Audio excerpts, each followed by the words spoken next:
And మీ ఇప్పుడున్న కంటెస్టెంట్స్లో అయితే మీకు బాగా ఫేవరెట్ అనిపించిన వాళ్ళు ఎవరు?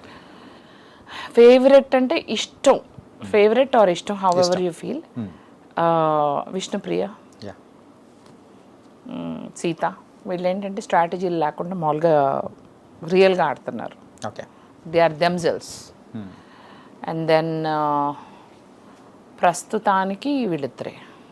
అండ్ నిన్న జరిగిన నామినేషన్స్ అనేది కూడా మీరు చూసారు కదా? లేదు, అసలు మీరు మీడియా నాకు ఛాన్స్ ఇవ్వట్లేదు. ఓ మై గాడ్, కబళించారు, నన్ను కబళించారు, ఓకే, చుట్టుముట్టారు. ఖచ్చితంగా ఏంటంటే బేబక్క బయటికి వస్తుందంటే మాకే అర్థం కాలేదు. ఆ షాక్లోనే ఇంకా ఏంటి ఎలా జరిగింది ఏంటి అనేది మరి మీ దగ్గర నుంచి మేము వినాలి కదా, అందుకోసమే అనమాట. అలాగే జరిగింది, అలాగే జరిగింది, అలా జరిగింది, అక్కడ జరిగింది, అలానే జరిగింది, అందుకే ఇలా వచ్చాను. యా. అండ్ సో ఇంతకుముందు అయితే బెజవాడ బేపక్క అంటే కేవలం సో కొన్ని లక్షల మందికి మాత్రమే తెలుసు.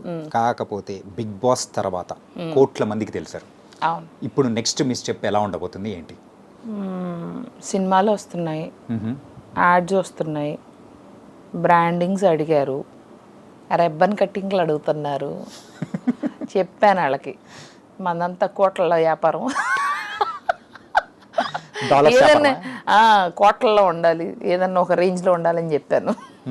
ఊరికే అన్నాను. అంటే ఇక్కడ కోట్లు అంటే అక్కడ డాలర్స్ మిలియన్స్ కదా. సో పర్వాలేదు, వస్తున్నాయి బ్రాండింగ్స్. మా జ్యువెలరీ వేసుకోండి, మా ఇంతకుముందు కూడా వచ్చినాయి కానీ ఇప్పుడు బాగా మొత్తం అసలు ఇన్బాక్స్ ఓపెన్ చేయలేకపోతున్నా, మొత్తం ఫుల్ అయిపోయింది. అన్నీ ఉన్నాయి, లైక్ కొలాబరేషన్ కావాలి, ఇది కావాలి, అది కావాలి. నెమ్మదిగా చూద్దాంలే ఎవరు ఎక్కడికి వెళ్తున్నారు, కానీ ముద్దు వచ్చినప్పుడు సంఖ్య ఎక్కాలి కదా. సో అందుకని ఇంటర్వ్యూలన్నీ ఇచ్చేసి వచ్చినవన్నీ ఎస్ చెప్పేసి టక్క టక్క టక్క టక్క దీన్ని నెక్స్ట్ లెవెల్కి వెళ్ళిపోవాలి. I should be busy in movies, I should be busy in shows.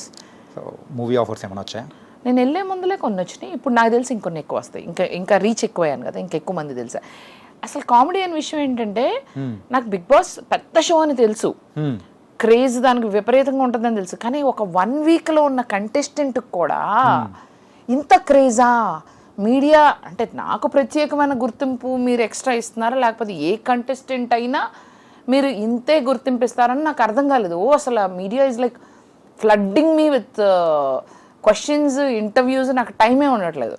Okay, అదొకటి నెంబర్ 1. నెంబర్ 2 వచ్చేసి రోడ్డు మీద నాకు ఆఖరికి సిగ్నల్స్ దగ్గర రాత్రిపూట చీకట్లో కూడా గుర్తుపడుతున్నారు. ఇట్లా చూసి కాసేపు ఇలా చూసి బేబక్క, బేబక్క అనుకుంటా, బేబక్క ఇట్లా చూసి చెప్పుకోవడం. ఇందాక మధ్యాహ్నం వచ్చేటప్పుడు కూడా ఒక సిగ్నల్ దగ్గర ఎవరో ఒకళ్ళు చూశారు, ఒకళ్ళు బేబక్క అనుకుంటా అని. అట్లే నేను బయట తిరుగుతున్నప్పుడు 3-4 ఇన్సిడెంట్స్. ఇప్పుడు ఇందాక సురేష్ గారి ఇంటర్వ్యూ అయిపోయి బయటకి కింద దిగొచ్చి కార్లో వెళ్ళే ఆ గ్యాప్ లోనే వెళ్తున్న వాళ్ళు ఇట్లా చూసి బేబక్కలా ఉంది, బేబక్కలా ఉంది అని పక్క అమ్మేమో ఇంతమంది చూసారా రే, మీకు పని లేదారా, మొత్తం టీవీల దగ్గరే ఉన్నట్టున్నారు. మీ మాటలు వింటుంటే సో బిగ్ బాస్ గురించి మీరు అంతగా తెలుసుకొని వచ్చినట్టు మాత్రం అనిపించట్లేదు. నేను అదే చెప్తున్నా, నాకు ఫార్మాట్ తెలీదు. అదొక పెద్ద షో, పాపులర్ షో, నేను వాళ్ళకే చెప్పా. నాకంత I don't know the format, నేను అంత చూడలేదు బిగ్ బాస్. నేను ఎప్పుడు ట్రావెలింగ్ చేస్తూ ఉంటాను, నాకు టీవీ ఉండదు, నేను ఏ షోలు పెద్దగా చూడలేదు. కానీ అదొక అమేజింగ్ ప్లాట్ఫామ్, నేను ఎంటర్టైన్ చేయాలనుకుంటున్నా. అయితే వాళ్ళు కొంచెం ఫార్మాట్ అయితే తెలుసుకున్నారు, ఈ హడావుడిలో ఫార్మాట్ కూడా ఎంత తెలుసుకోలేకపోయాను. అంటే మీకు అంత టైం లేకుండా ఉండిందా బిఫోర్? బాగా లాస్ట్ మినిట్ షాపింగ్ అని ఇదని అదని నాకు అదే అనిపించింది. ఈ షాపింగ్లన్నీ పక్కన పడేసి ఆ ఫార్మాట్ తెలుసుకుని ఉంటే ఇంకా బాగుండేదేమో. ఇలా 1 డే నామినేషన్స్, ఎలిమినేషన్స్ ఇవన్నీ ఉంటాయి కదా, అది తెలుసుకుని ఉంటే బట్టలు ఏముంది ఏది వేసుకున్నా ముందు లోపల అక్కడ ఉండాలి కదా.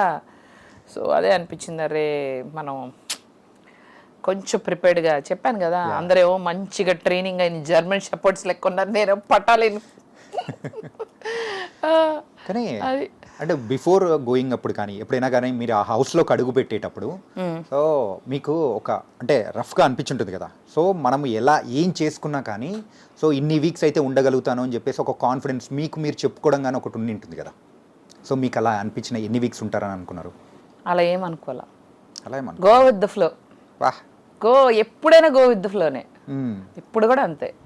మోస్ట్ లైక్లీ చూద్దాం, ఈ గో విత్ ద ఫ్లోలో పెద్ద హీరోతో అయితే వర్క్ చేసే ఆపర్చునిటీ అయితే లైన్లోకి వస్తుంది.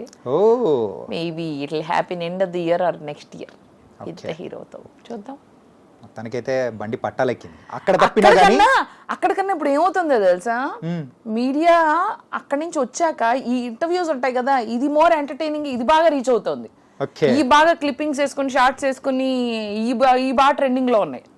బాబోయ్ ఏంద్ర స్వామి ఏంటిది అనుకుంటున్నా. అంటే మీరు ఓన్ కంటెంట్ ఇవ్వాల్సిన అవసరం లేదు, జస్ట్ వస్తున్నాయి గో విత్ ఇంటర్వ్యూస్ తోనే అయిపోతుంది అనమాట. అసలు ఫోన్ ముట్టుకుని ఒక వీడియో చేయలే. ఓకే, అంత టైం ఎక్కడ ఉందిలేండి బయటకు వచ్చింది. గ్యాప్ ఇవ్వట్లేదు మీరు. అంటే యూజువల్గా అయితే బిగ్ బాస్లోంచి బయటకు వచ్చిన తర్వాత అయినా కానీ, ఏ కంటెస్టెంట్స్ అయినా కానీ, ఈవెన్ విన్నర్స్ అయిన వాళ్ళైనా కానీ, సో తర్వాత వాళ్ళ ఫేమ్ కానీ ఏదైనా కానీ 1 year వరకు నడుస్తుంది. అవును. ఆ తర్వాత అనేది నడవదు అనేది మీకు తెలుసా? అన్నారు just lot of people have said. అయితే ఆల్రెడీ ఫేమస్ ఉన్న వాళ్ళకేమో పెద్దగా ఫరక్ పడలేదు. ఆల్రెడీ వాళ్ళ కెరియర్ ఉంది, వాళ్ళు ఆల్రెడీ చేసుకుంటున్నారు, వచ్చారు వెళ్ళారు.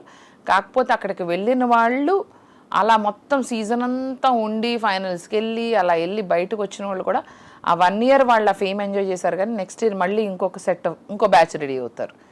ఈ బ్యాచ్ వచ్చేసరికి ఆ బ్యాచ్ని మర్చిపోతారు కదా. ఇట్ ఈస్ హ్యూమన్ సైకాలజీ, అంతే, మర్చిపోతారు. నేను అందుకని ఈ 1 week 10 days ఇప్పుడు వెళ్ళక ముందు బజ్లో ఉన్నా, అంటే బేబక్ వెళ్తుంది వెళ్ళినాక ఉన్నాను. బయటకు వచ్చాక అరే బేబక్ వచ్చేసింది ఇప్పుడు నేను ఇంత బజ్లో ఉండేదాన్ని కాదు. ఇఫ్ ఐ వాజ్ బయటికి రాకపోతే ఇంత మీరు డిస్కస్ చేసుకునేవాళ్ళు కాదు. సో నాకేమైందంటే యాక్చువల్లీ అది ఒక ప్లస్ అయింది. ఎందుకో చెప్తా. వెళ్ళే ముందులో 10 days బజ్లో ఉన్నానా, వెళ్ళిన తర్వాత 1 week ఉన్నానా, ఇప్పుడు వచ్చిన తర్వాత ఇంకో 2 weeks ఉంటానా. అంటే కంటిన్యూస్గా బేబక్ అనే పదము తెలుగు రాష్ట్రాల్లో ఒక 4 రోజులు మారుమోగిపోతుంది.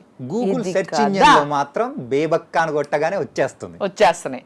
సో నేను ఎప్పుడో ఒక 2 వారాల తర్వాత ఎలిమినేట్ అయ్యాననుకో, ఈ కంటిన్యూడ్ బజ్ అనేది ఉండేది కాదు, ఆగిపోయేది కదా. So I was there 1 week ఉంది, 2 వారాలు ఉంది, అది నడుస్తూ ఉండేది. బయటకి ఎప్పుడో వచ్చేదాన్ని. కానీ నాకేమైందంటే వెళ్ళిన ఫస్ట్ వీక్ అందరికీ క్యూరియస్గా ఉంటుంది, వీళ్ళు ఒకళ్ళతో ఒకళ్ళు ఎలా ఉన్నారు, అసలు కంటెస్టెంట్స్ ఎవరు, వీళ్ళ బిహేవియర్ ఏంటి, అది బాగా చూస్తారు ఫస్ట్ 1 weekలో. సెకండ్ వీక్లో రిలాక్స్ అవుతారు. మీకు తెలుసు కదా ఏదన్నా. మళ్ళీ లాస్ట్లో బాగా చూస్తారంట. నాకు బిగ్ బాస్ లవర్సే చెప్పారు. ఓకే, బిగ్ బాస్ని బాగా ఫాలో అయ్యే వాళ్ళే చెప్పారు, ప్రతిరోజు అంత టైం ఉండదు మాకు, సో వీకెండ్ షోస్ బాగా చూస్తాం, వీకెండ్స్లో చూస్తాము, అండ్ దాన్ని స్టార్టింగ్ ఎపిసోడ్స్ చూస్తాం, అండ్ దాన్ని మళ్ళీ ఎండింగ్లో చూస్తాం. సో నువ్వు స్టార్టింగ్లో కనపడ్డావు కాబట్టి నువ్వు బాగా రీచ్ అయిపోయావు, ప్లస్ నువ్వు వచ్చే ముందు బాగా గొంతులైపోచ్చావు.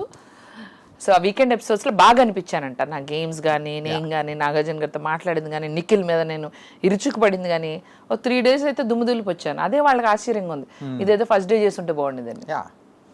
So even team was also probably thinking, అరే ఇవిడ just now she started to open up, అంతలోకే జరగాల్సిన డ్యామేజ్ మొత్తం జరిగిపోయిందని. సో అది మన డెస్టినీ. చూద్దాం. ఇఫ్ మీ మీడియా అందరూ అబ్బో బేబక్క గురించి తెగ బజ్లో పెట్టారనుకో, మేబీ వాళ్ళకి అనిపించచ్చు she's trending outside also, she's మళ్ళీ రీఎంట్రీ టైప్ ఉందనుకో బాగుంటుంది కదా. ఉండే ఛాన్స్ ఏమన్నా ఉందా? రీఎంట్రీస్ 5 ఉన్నాయి, ఎందులో దాంట్లో పంపిస్తారేమో అని అనిపిస్తుంది. చూద్దాం. వైల్డ్ కార్డ్ ఎంట్రీస్ అయితే 5 ఉండబోతున్నాయి అనుకుంటా. అదే that's what people are saying. నాకు తెలియదు, వాళ్ళు చెప్పరు కదా ఇది. ఒకవేళ ఉంటే నా ఇంట్రెస్ట్ అని మాత్రం చెప్పాను, చూద్దాం, ఉంటే వెళ్దాం. ఇంతకు మొత్తానికైతే యుఎస్కి అంటే మొత్తం తర్వాత బ్యాక్ టు యుఎస్ ఎందుకు వెళ్తా? వెళ్ళిపోమనే ఏంటి అంటే నార్మల్గా అడుగుతున్నా. చెప్పింది చాలు, నేను ఇక్కడే ఉంటా, ఈడనే పనులు చేస్తా, మస్తు సినిమాలు ఉన్నాయి. తెలంగాణ కూడా అసలు బరాబర్ నేర్చుకుంటా.